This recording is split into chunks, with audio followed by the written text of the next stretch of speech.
فرمایا جب یہ فریضہ کوئی شخص چھوڑ دیتا ہے نا کہ نیکی کی تلقین نہیں کرتا اور برائی سے جب کوئی شخص نہیں روکتا اور مخلوق کے ڈر کی وجہ سے، لوگ کیا کہیں گے، کیونکہ روشن خیال بننا چاہتا نا، وسیع الظرف،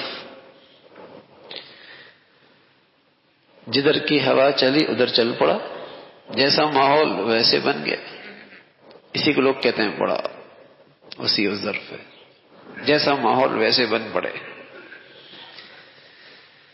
فرمایا مخلوق کے خوف کی وجہ سے جس نے گناہ سے نہیں روکا، اللہ کیا سزا دے گا؟ نزیت منہ الطاعہ، اس کی بات ماننے والے بھی اس کی بات کا ماننا، یہ دولت اس سے لے لی جائے گی۔ اور نتیجہ کیا نکلے گا؟ وَلَوْ أَمَرَ وَلَدَهُ، اگر بیٹے کو بھی کہے گا یا اپنے ماتحتوں سے بھی کہے گا، وہ بھی اس کے حکم کو ایسا ہی ہلکا سا لیں گے جیسے اس نے اللہ کے حکم کو ہلکا لیا۔ جیسے اس کے دل میں اللہ کے حکم کی اس کی کوئی عظمت نہیں ہے نا، کوئی احترام نہیں ہے، تو پھر اس کی اولاد میں اور اس کے ماتحتوں میں اس کے حکم کی بھی کوئی اہمیت نہیں رہے گی۔ گناہ سے نہیں روکا۔ بس اوقات بچوں کو بچیوں کو لاڑ پیار میں پالا جاتا ہے اور اللہ کا خیال نہیں رکھا جاتا۔ ایک وقت آتا ہے یہی اولاد اپنے ماں باپ کا خیال نہیں رکھتی۔ جب انہوں نے اس کی تربیت میں اللہ کا لحاظ نہ رکھا، ایک وقت آئے گا وہ بھی اس کا لحاظ نہیں رکھیں گے۔ اور کوئی شخص اپنی بیوی کے مانتے مانتے یہاں پہنچا کہ اللہ کی نافرمانی ہوتے دیکھا اور نہیں روکا، ایک وقت آئے گا بیوی کے دل کے اندر شوہر کا احترام ختم ہو جائے گا۔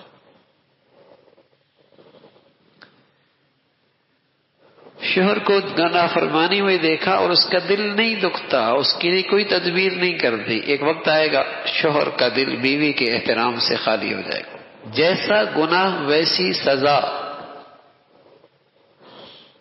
جیسا گناہ ویسی سزا، کہ انہوں نے اللہ کی نافرمانی دیکھی اور اس نے روکا ہی نہیں ہے، روک سکتا تھا تو اللہ یہ سزا دیتا ہے۔ پھر بس اوقات کہتے ہیں سنتے نہیں تو کیسے سنیں، آج تک ہم نے بھی تو نہیں سنی اللہ کی، یہ خیال ہی نہیں کرتا، ہم نے کون سا اللہ کا خیال رکھا ہے، یہ تو سنتا ہی نہیں ہے، تو ہم نے کتنی سنی، یہ مانتا نہیں ہے، ہم نے کتنی مانی ہے۔ تو اس نہ سننے کی سزا، اس نہ ماننے کی سزا بس اوقات اپنے ماتحتوں میں نظر آتی ہے، اپنے اولاد میں نظر آتی ہے، وہ چیزیں نظر آتی ہیں۔ تو رسول اللہ صلی اللہ علیہ وسلم کی حدیث کا مفہوم ہے کہ جب امر بالمعروف اور نہی عن المنکر مخلوق کے خوف کی وجہ سے ترک کر دیا جائے، لوگ کیا کہیں گے، لوگ کیا کہیں گے؟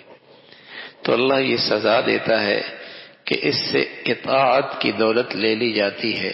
جب کوئی گناہ چپکے سے ہو، تنہائی میں، خلوت میں ہو، اکیلا شخص کر رہا ہو، کسی اور کی نظروں سے نہ گزرا ہو، کسی اور کی نظروں کی رسائی وہاں تک نہ ہوئی ہو، چپکے سے کیا، تو اس گناہ کی نحوست بھی اسی شخص تک ہوگی جو شخص کر رہا ہے۔ لیکن وَإِذَا ظَهَرَتْ، لیکن جب گناہ پورا گھر دیکھ رہا ہے، سب کے سامنے وہ گناہ ہو رہا ہے، سارے دفتر میں ہو رہا ہے، جب گناہ علی الاعلان کھلے عام ہو رہا ہے تو لم تغیر، اور اسے نہیں روکا گیا، ورت العامہ، پھر اس کی نحوست ایک شخص تک نہیں ہوگی، سب تک ہوگی۔ اس لیے کہ پھر اس گناہ میں سب شریک ہو گئے، یہ روک سکتا تھا نہیں روکا، ایک ہے نا نہ روک سکے پھر وہ اس پر نحوست بھی نہیں ہوگی۔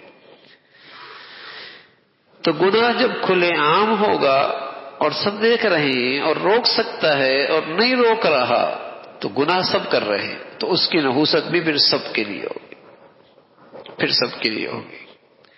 اکیلے کیا، تنہا کیا، نظروں سے اوجھل کیا، تو اس کی نحوست اس کا ضرر صرف گناہگار تک محدود رہے گا. لیکن جب گناہ عام ہو رہا ہے، اعلان ہے، سب کی آنکھوں کے سامنے ہے اور روک سکتے ہیں، نہیں روک رہے، پرواہ ہی نہیں ہے، کوئی بات نہیں، بیٹا ہے نا دیکھتی رہے، بیٹی ہے نا دیکھتے رہے، بیٹا ہے نا دیکھتے رہے. اعلان جب گناہ ہو رہا ہے تو فرمایا ضرت العامہ، پھر اس کی نحوست اور اس کا ضرر بھی عام ہوگا.